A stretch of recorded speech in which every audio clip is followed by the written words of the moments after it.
Hi, I'm Winston, and welcome to the Real Estate Template, where we're going to teach you so much more about real estate than just buying land and buying houses and buying buildings. We're going to teach you how to evaluate a deal. We're going to teach you how to look at it. Can you make money? We're going to find that out. We're going to teach you how to do it. It may take you watching 30, 40 videos of us dissecting deals down to get it. Invest the time, watch the videos, whether I do the breaking it down or whether somebody else does. Look at it, pay attention, learn how to do it. Don't make mistakes. You fail when you make mistakes. If you can stop making mistakes, stop yourself from being able to make a mistake, you're going to be a whole lot more successful in this world.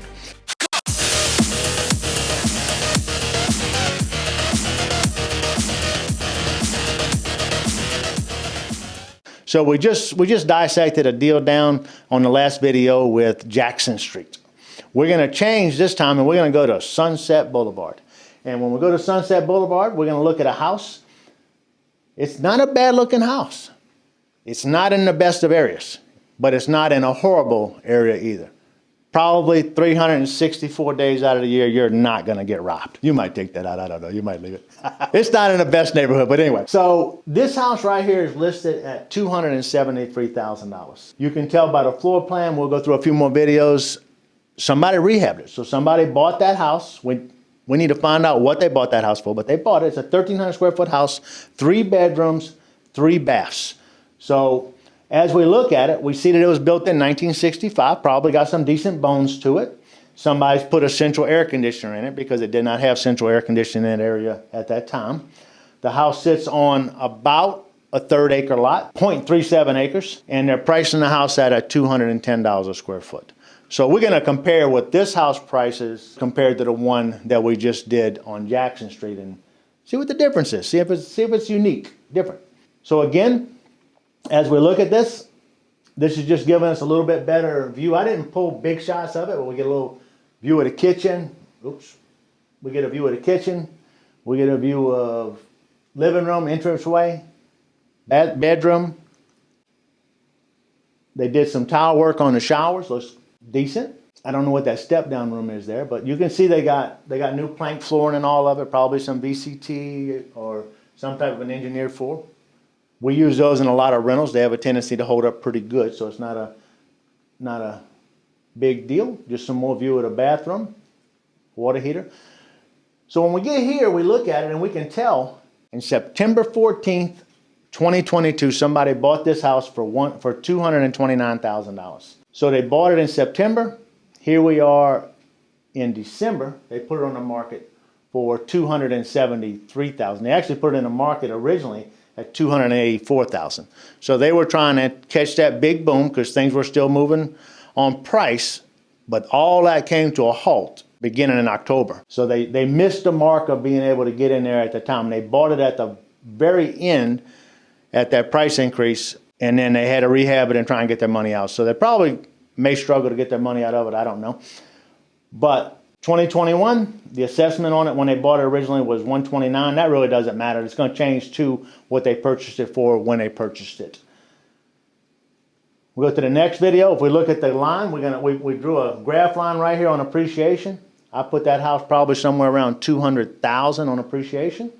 And you can see in 2022, it jumped up, started climbing, skyrocketed, dropped a little bit, and then went back up. That area is not going to hold. It's gonna come back to what the standard price in that area is as everything comes. It's not coming all the way back down because rents are gonna hold it. They have this house renting at $1,775 a month. I agree with that number. I think that house will rent all day long for $1,775. I don't think that would be a bad deal. So at $273,500, what they're wanting for it, I don't think there's any repairs in it, so we got no repair costs. $281,000, whenever you take the $273,000 and put 3% closing costs, that's going to give us $281,000 that you're going to be paying for out of pocket. We're using a cap rate here. I'm not going to do the cash on cash because if the cap rate doesn't work, we don't really need to do a cash on cash anyway. So we were trying to achieve about a 7.5% cap rate to say the deal makes sense to us. So as we look at this right here, we're going to go with the $1,775 as a monthly income. That's $21,300. We're going to still use the same 7% vacancy factor. That does not change in any of my calculations. That's going to be $1,491. Now, if I was going into a really bad area that I'm afraid to take my kids in, I would change that vacancy factor because you're going to have more trouble in those areas. But that's not the optimal area, but it'll hold. So our total revenue for that right there is going to be $19,809. That's what we can expect to get on a yearly basis with our vacancy factor in there. So we use property management fee of 8%. That's $1,585. Insurance at $1,800. Taxes at $2,400.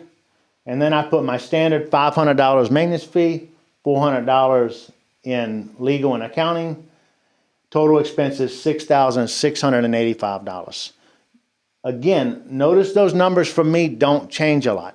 When I rent a property, everything in that property has been replaced. I am not renting a property that has a water heater that's going to fail in 2 years. If that water heater is 7 years old when I'm going to rent the property, I'm probably going to change it. I'm going to put a new water heater in it because I don't want anything that's going to create an emergency where I got to get in and I got to fix it. Sometimes renters don't notify you and tell you they got a water heater leaking. Next thing you know, it's cost you $10,000 in floor repair. And we run into that kind of stuff. So you always want to protect yourself, and you do that by turning out a really good product to the tenant. So we got $6,685 in expenses. So our total profit for the year would be $13,124. So at $13,124, that would give us a 4.6% cap rate. You say, well, that's not horrible. I think that with the 273 valuation on it, you can pretty much write off for the next few years, 5 years maybe, that you would see a whole lot, if any, appreciation on that property. If you bought the property at a lower number, you would be able to see that right there. But I think you're buying at a little bit of an overprice on that particular piece of property. So in the previous video, we talked about, hey, if you want to know whether or not that deal is going to make sense, why don't we take the purchase price and multiply it times 1%, because that's going to give us about a 7.5% cap rate. So if we took that right there and we said, okay, we know we're making $13,000 a year on clear profit. So where do we need that to be in order to achieve that right there? So let's say we came in and we want to achieve this $1,775 a month. So for that deal to make sense to me, if we were to put that at $175,000, that would give us 1% on the rent. That would be 7.5%. Now let's say we offered them the $225 or $221 that they paid for it, because that's probably a decent price on the house now. You offer $221, and maybe there's a chance you can bring that rent up higher than $1,775. But if you can't bring that rent up higher than $1,775, then your purchase price really needs to be around $180,000. Because when you go more than $180,000, this number is going to change, and you're going to be making a lot less on your cap rate.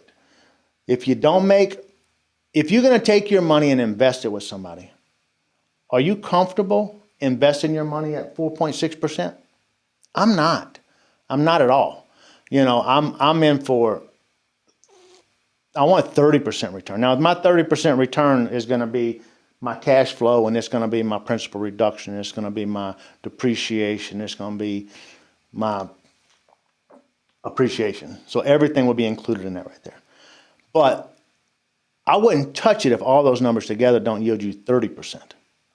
Personally, I won't touch it for 30%. But I'm seasoned at what I do. So as you're trying to learn, if you can hit that 30% mark, hit that 30% mark and make that 30% now. And then keep watching some videos, keep learning how to do it, keep learning how to think about it differently. Now, I'm not saying 1% is the end all for everything. I'm not saying that. That number, I told you in the previous video, I used to use 0.006. That 0.006 has changed. It's changed to 1. If interest rates go up another point, that number 1 isn't going to work anymore. It's going to be like 1.1 or 1.07. It's going to be something like that right there. You have to figure out that algorithm. That is just a quick way to dry test a deal and say, can I make that deal work for me? If I buy that house for $175,000 and I can get $1,775 a month in rent. Will that work? If all the factors are in place with it, that number will absolutely work. So you gotta dissect it. You gotta dissect it on, some areas have tremendous amounts of property tax. What's your property tax? I know people up north that pay 3-4 times what I pay in property tax in Tennessee. So if I lived up there, my numbers would change. So you gotta evaluate the deal as best you can. But this is just another evaluation of a house that's a little bit nicer. But with the elevated prices in the market right now, I would not touch it. I wouldn't touch it. Now, if we could lower the interest rate, let's say we could lower that interest rate from 6.5% to 5%, this would work. It would work at 5%. The other deal we said would work at 4%. This one right here would work at 5%. So this deal for me does not make sense as it is. I would negotiate it down. I would try and get it for $175,000, $180,000. And then the deal would make sense. Don't buy a deal that don't make sense to you just so you can own a deal. That's just gonna come back and haunt you. Wait, be patient, something will come up. Thank you very much. Have a great day. Please like and subscribe if you like the video. Please give us some comments. Let us know what you think. Have a great day.